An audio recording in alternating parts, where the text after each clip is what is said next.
Wirausaha, itulah kata yang sering disampaikan oleh para tokoh di pemerintahan dan juga para motivator kepada generasi muda agar mandiri menatap masa depan yang penuh tantangan dan persaingan dalam dunia kerja.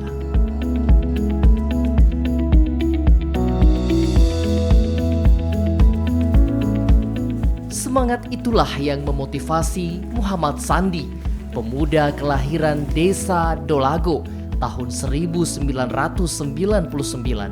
untuk mencari peluang usaha yang dapat dikembangkan untuk membantu memenuhi kebutuhan hidup sehari-hari. Bahkan jika memungkinkan, dapat dikembangkan menjadi usaha yang dapat membuka lapangan kerja bagi orang lain.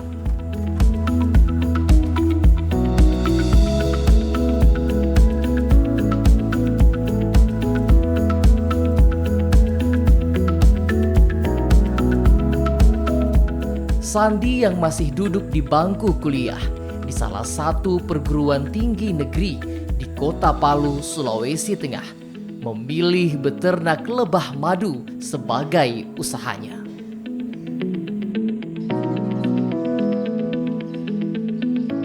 Beternak lebah madu dipelajarinya melalui YouTube sejak masih duduk di bangku SMK tahun 2019 lalu. Dipilihnya usaha ternak lebah madu sudah tentu melalui berbagai pertimbangan. Salah satunya yaitu sumber daya alam yang ada di sekitar tempat tinggalnya, yang masih banyak ditumbuhi pohon-pohon yang setiap saat berbunga, seperti pohon kelapa dan tanaman tahunan lainnya, mengingat bunga adalah sumber utama makanan lebah. Memilih usaha yang berhubungan langsung dengan alam sekitar adalah keputusan yang bijak, karena usaha yang dijalankan dengan sendirinya akan menghargai dan menjaga alam agar tetap asri. Perkenalkan, nama saya Muhammad Sandi, usia 23 tahun, asal dari Desa Dolago, Kecamatan Parigi Selatan, Kabupaten Parigi Mutong. Saya seorang mahasiswa semester 8 Universitas Tadulako. Kenapa saya memilih lebah untuk dijadikan usaha? Karena melihat potensi dari desa ini sendiri, lebahnya sangat melimpah. Nah, jadi saya berusaha untuk membudidayakan lebah tersebut. Lebah yang saya budidayakan ada 2 jenis, tergolong dari jenis lebah yang bersengat dan yang tidak bersengat. Jadi untuk lebah yang tidak bersengat, itu yang biasa kita sebut lebah trigona. Nah, lebah trigona ini terbagi lagi atas 3 jenis yang di tempat saya. Ada jenis Fusco, Biroi, sama Sapien. Nah, untuk jenis lebah yang bersengat, kami punya salah satu jenis lebah Apis cerana untuk lebah yang bersengat.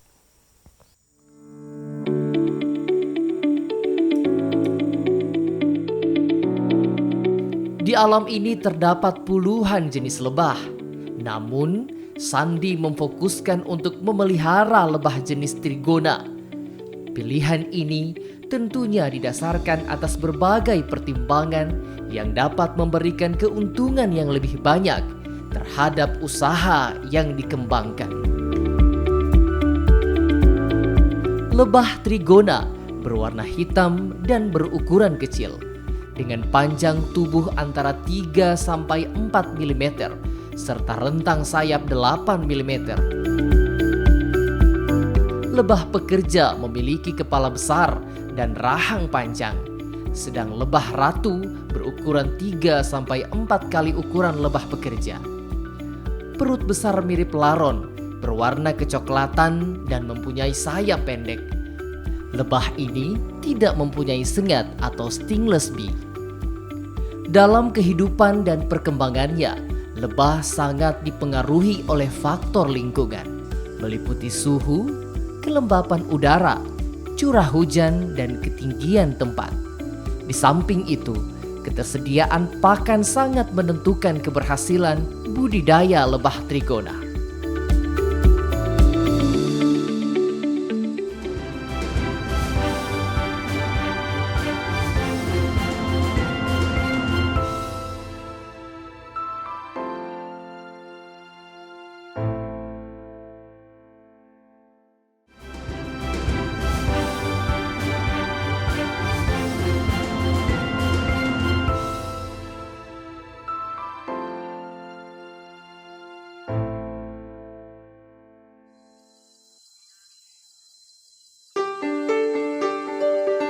Ada beberapa hal yang harus dipersiapkan ketika ingin memelihara lebah, yaitu menentukan lokasi yang tepat untuk ekosistem, kemudian mencari koloni lebah yang bersarang di alam bebas untuk dibawa ke tempat penangkaran.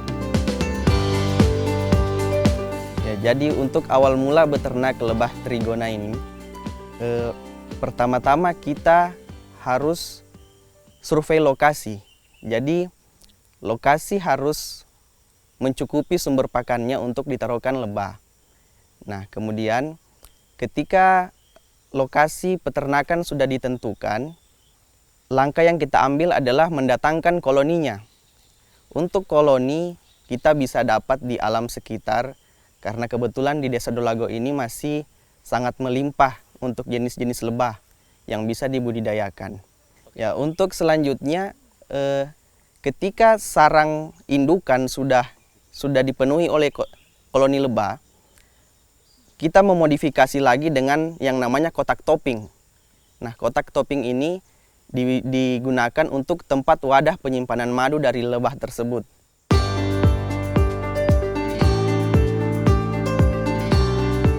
Box atau kotak topping sebagai tempat bersarangnya lebah menjadi hal yang sangat penting dalam budidaya lebah.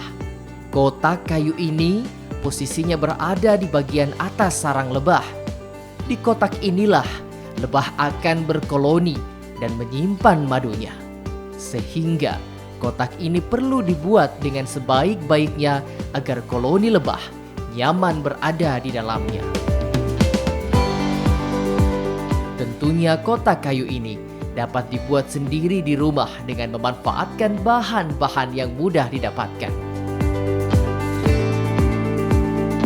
Pemindahan koloni dari alam ke dalam kotak atau dari satu kotak ke kotak lainnya merupakan hal yang paling penting untuk diperhatikan dan dilakukan secara hati-hati. Secara teknik, pemindahan koloni lebih mudah dengan cara memindahkan ratunya terlebih dahulu. Ketika ratunya sudah dipindahkan, secara otomatis anggota koloni akan mengikuti ratu berpindah tempat.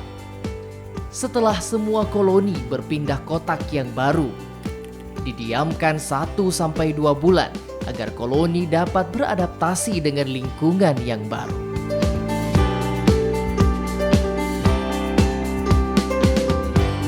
Setiap koloni terdiri dari ratu, lebah pekerja, dan lebah jantan.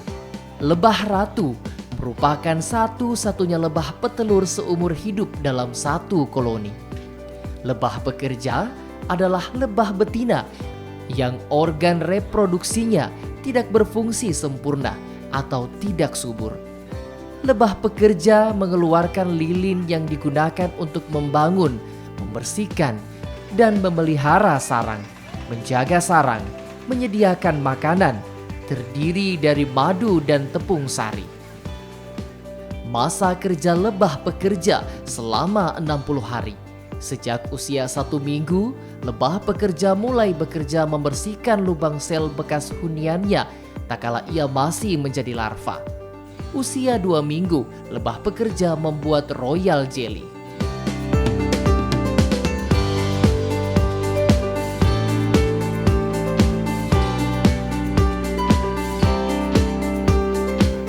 Ketika kotak sarang lebah telah terisi dengan koloni lebah, maka perlu dilakukan perawatan secara berkala agar lebah dapat bersarang dengan nyaman. Mengingat banyak hewan yang dapat mengganggu keberadaan lebah seperti laba-laba, cicak, ayam, dan beberapa jenis hewan lainnya. Selain itu, lokasi budidaya lebah yang harus terjaga dari rumput dan tumbuhan liar yang dapat menghalangi aktivitas lebah.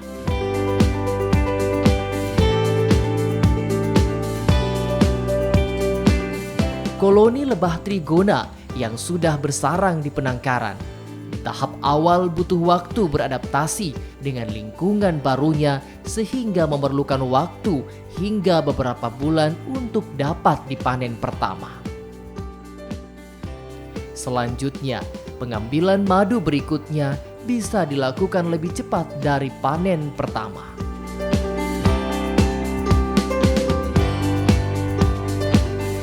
Untuk awal budidaya, ketika kotak koloni lebah sudah ditempatkan ke lahan budidaya, untuk masa panen pertama biasanya kita memerlukan waktu itu 6 bulan pertama untuk bisa dapatkan panen pertama.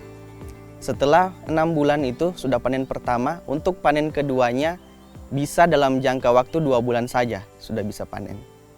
Nah, untuk hasil panen dan cepat lambatnya panen juga tergantung dari vegetasi alam sekitar. Ketika bunga-bunga melimpah, otomatis madu akan sangat cepat terkumpul. Nah, kalau sudah banyak terkumpul, sudah boleh dipanen. Untuk proses panen madu, ada 2 cara. Yang pertama, sistem sedot. Yang kedua, sistem tiris. Jadi kalau untuk sistem sedot, itu kita menggunakan alat penyedot, Pak. Alat penyedotnya itu bisa didapatkan di online, banyak yang jual, dan bisa juga kita rakit sendiri untuk pembuatannya.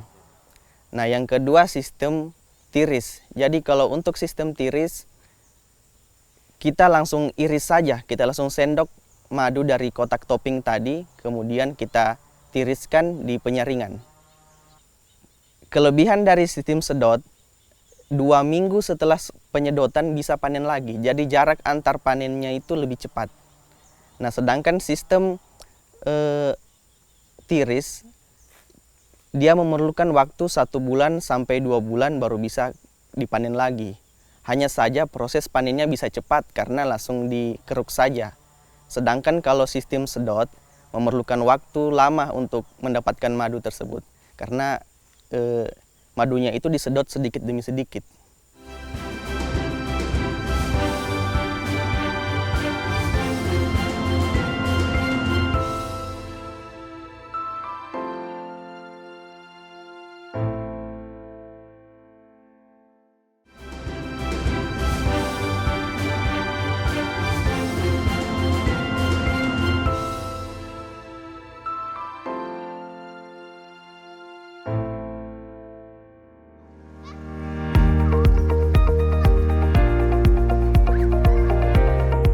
Memanen madu dari sarang lebah trigona tidak sesulit memanen madu dari lebah apis terana atau jenis lebah lainnya. Karena lebah trigona tidak memiliki sengat, sehingga peternak ketika memanen tidak perlu menggunakan alat pelindung diri dari sengatan lebah.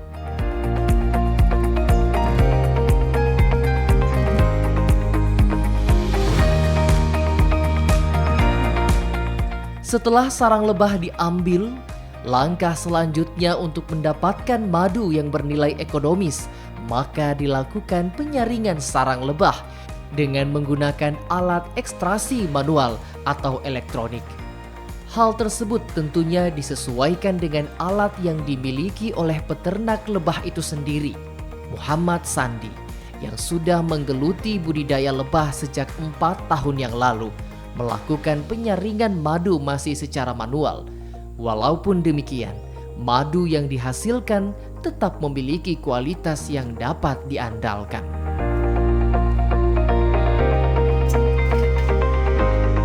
Tetesan-tetesan madu dari alat penyaringan akhirnya terkumpul dalam sebuah wadah yang selanjutnya siap untuk dikemas.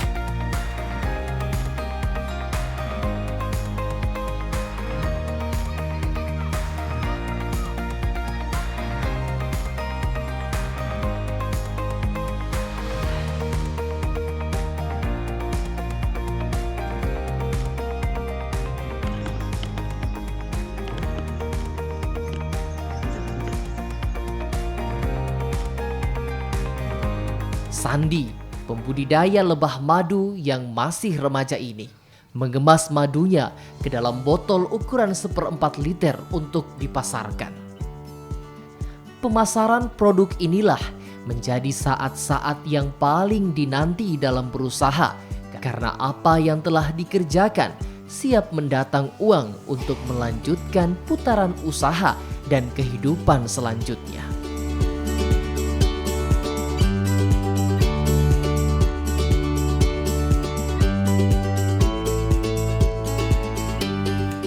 Budidaya lebah trigona yang ditekuni oleh Sandi tidak sia-sia karena madunya memiliki nilai plus dari segi harga jika dibandingkan dengan madu dari lebah jenis Apis terana atau yang lainnya. Untuk harga madu, lebah trigona itu cenderung lebih mahal karena lebah trigona mempunyai khasiat atau mempunyai kandungan propolis di dalamnya dibanding madu-madu yang lain. Makanya itulah yang membedakan dia dengan harga-harga madu jenis lain. Jadi kalau untuk madu trigona per 250 mili itu kita hargai dengan 100.000.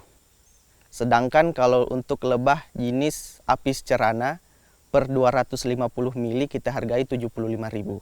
Itu untuk pasaran khususnya di Kota Parigi. Lebah madu trigona ini madunya itu unik, Pak, karena rasanya itu asam manis. Antara asam dan manisnya itu menyatu, sehingga rasanya itu cenderung asam. Dari asamnya itu tentu saja berpengaruh ke penjualan. Nah, dari disitulah kita pentingnya selalu edukasi kepada masyarakat dan pelanggan. Untuk pemasaran melalui media sosial, kita cukup upload ke akun Facebook, akun WA, IG juga, dan tentu saja akun grup dari komunitas Trigona Sulawesi yang kita bilang KTS. Untuk respon pelanggan di media sosial sangat baik, Pak. Nah, kemarin kita sudah kirim-kirim produk madu sampai ke Yogyakarta, Jakarta, Sumatera pernah sekali, Kalimantan, dan Makassar. Untuk omset per bulan dari peternakan lebah Sandi Bee Farm, itu kalau untuk jenis lebah trigonanya alhamdulillah mencapai 2 jutaan khusus madu trigona. Dan kemudian untuk lebah Apis cerana juga sudah mencapai 2 jutaan juga rata-ratanya.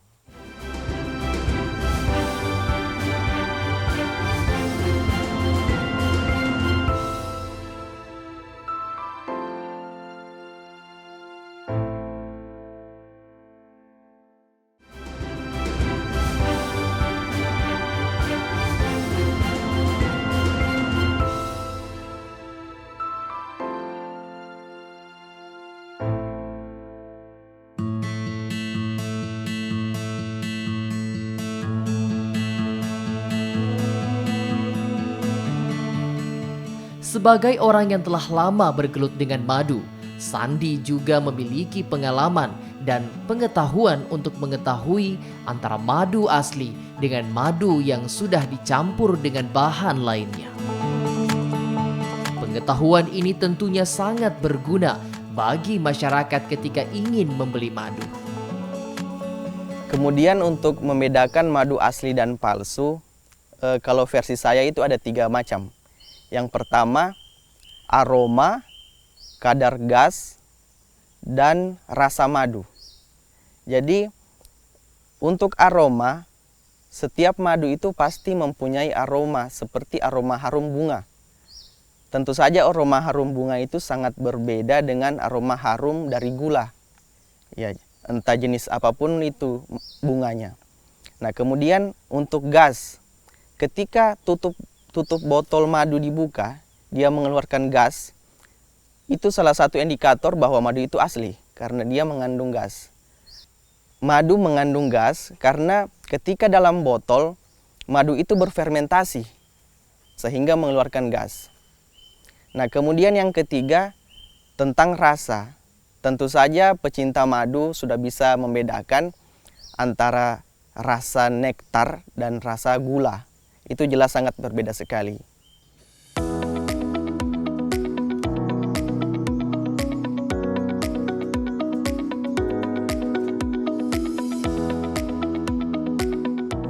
Keberhasilan seorang Sandi yang masih remaja berusaha membudidayakan lebah madu rupanya mendapat perhatian dari pemuda dan masyarakat sekitarnya dengan ikut berusaha memelihara lebah madu.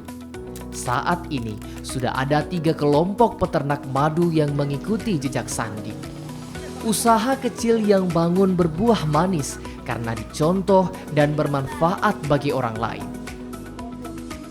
Pemuda kreatif dan inovatif seperti Muhammad Sandi inilah yang banyak diharapkan tumbuh di tengah masyarakat untuk mengurangi angka pengangguran yang tentunya juga dapat menekan angka kemiskinan di tengah masyarakat.